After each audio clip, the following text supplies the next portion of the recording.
Hey you guys, this is Coach Andrea Dickerson here with IOwnADaycare.com, where we connect childcare business owners with proven management solutions. For today's proven management solution, I want to talk to childcare business owners about how to put training systems in place. So if you're interested in finding out how to cause your business to thrive and succeed by implementing training systems, give this video a thumbs up. Stay tuned and I'll be right back. Hello, my name is Nakia Square, and I am owner of Ready Learners Academy in Houston, Texas. Okay, what made you come to the Jumpstart Building Solutions today? I definitely came all the way from Houston because I knew that lack of systems in my business was really killing my business, and I needed to come to the system expert. So how has your experience been so far today? It has been completely awesome. I have learned so much from Coach Andrea. I have learned that I need to definitely create some organization from chaos. I've learned that I definitely need to organize my systems in my classroom. She's taught us how to get our classrooms to flow. I have also learned that it's time to automate. It's time to automate my business from paperwork to the filing system to everything so that I can just get with the new millennium. So would you recommend anyone coming to the Jumpstart Building? Definitely. Any owners, directors, bring your team with you, anyone that is interested. If you would learn the systems and the need and the importance of the systems before you start, or even if you've been in business for 5 to 10 years, nothing is too late, but you definitely need to come out and you definitely need to visit with Coach Andrea.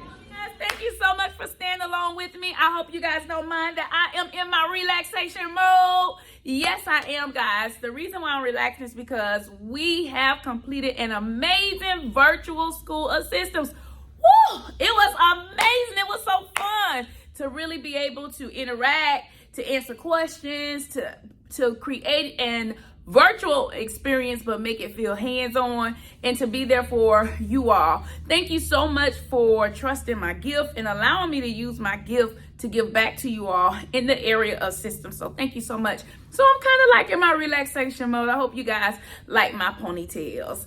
All right, let's move into our training for today.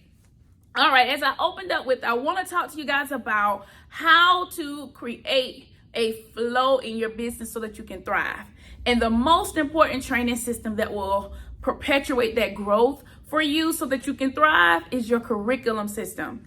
Now, I know many of you may not have a basic setup when it comes to curriculum because you may have a federal funded program, a state funded program. You may even have your own private program operating within your building at the same time. So I get it. You may have this curriculum and that curriculum, and it's a lot, right?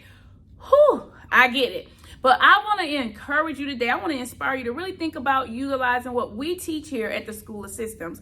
We teach to utilize a semester system. It's so easy. It's so much more engagement, and I feel more in control of what I'm doing in my business when I utilize this semester system. So let me tell you about it. So within the semester system, we set it up on a 12-week flow. This 12-week flow allows me 10 weeks of my students learning my goals, my objectives, and I set them in place based on our state learning standards. And so now that means you'll need to learn a little bit about your purchase curriculum that you have. If it's a federal purchase curriculum, you got to learn about it. If it's state funded curriculum, you got to learn about it. If it's your private curriculum and you expect for teachers to do lesson plans, you got to learn about the learning standards.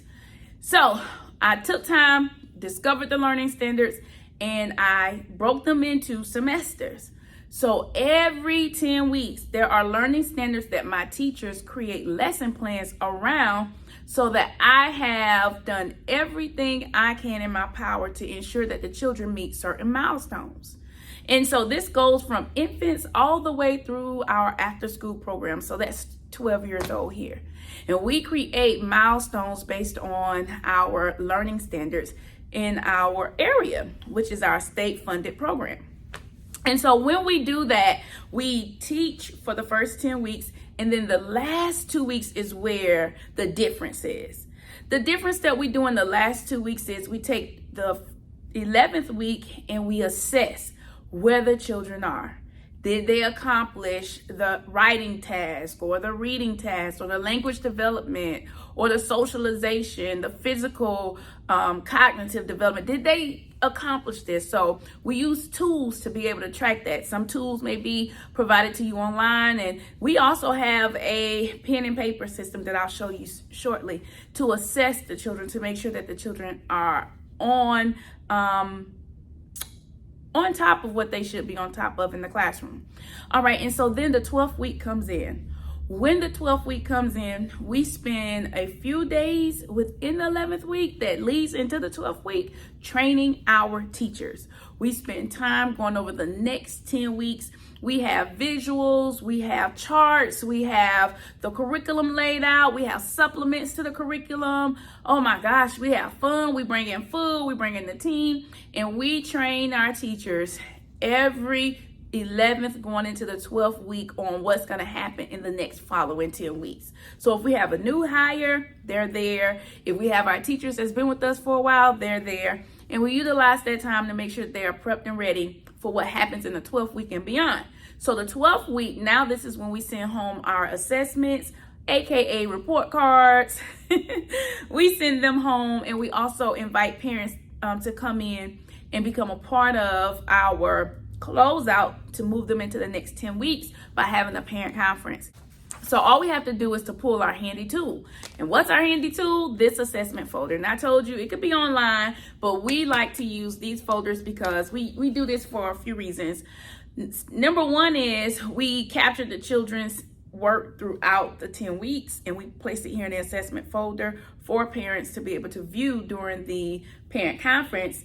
Also, we capture information and put it in our assessment folder so that if we have a new parent that's taking a tour, then they can see our standard for what they can expect for their child to be exposed to. Or if we have a new staff member who's starting to train within our program, we utilize the material that's in the assessment folder because some people have limited beliefs. Sometimes their limiting beliefs is that a 1-year-old or a 2-year-old can't do certain things. So with that being said, I discovered that if I use my assessment folder and the information within it to teach from, then I'm exposing the teachers to what can be done, and I'm opening up their mind. And what I love about it is you can get this tool at orientaltrading.com, and it's broken into subjects. So I also want you all to know that this is not just a tool that I hand out. Nope, I have a SOP for how to utilize this tool, when to utilize this tool, where to store this tool, and I also have a SOP for my curriculum specialist on when to check this tool. So that is what I mean by having your program organized where each responsibility connects, because the curriculum specialist can't do her job unless she verifies that this has been done. So those are the things that we do here at the School of Systems and what we teach during the School of Systems, so that you all are walking away with the aha moments like you're experiencing right now, like, oh my God, that is so organized, that makes sense. And so it empowers your team. It empowers you as the CEO to stay connected with your team. And if you have a director in place and they're doing these things for you, that's great. So you meet with your leadership team, which then meets with your teachers, and you should move that into the 11th week so that they're ready to work with their teachers during the 12th week. But that's it for today. I hope I said something that will inspire and motivate you to set this training system in place so that your business can now thrive. It's thriving with your parents, thriving with your children, thriving with your teachers, and it's thriving with you as a CEO. Well, as I always say, if you manage the childcare business that you love, you will love the childcare business that you manage. I'm going back to rest a little bit, guys. See you soon. Bye, you guys.